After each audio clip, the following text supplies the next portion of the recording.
కౌలు రైతుల గురించి 1956లోనే ఒక చట్టాన్ని తీసుకొచ్చారు.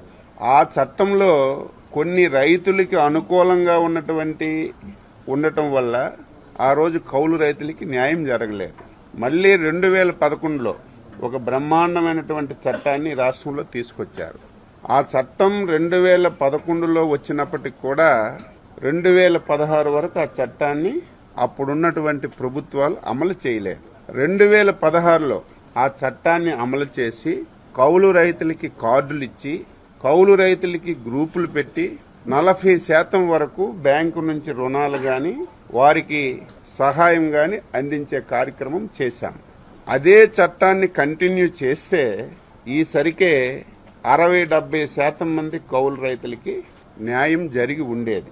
దురదృష్టవశాత్తు 2019లో ప్రభుత్వం మారిన తర్వాత 2011 చట్టం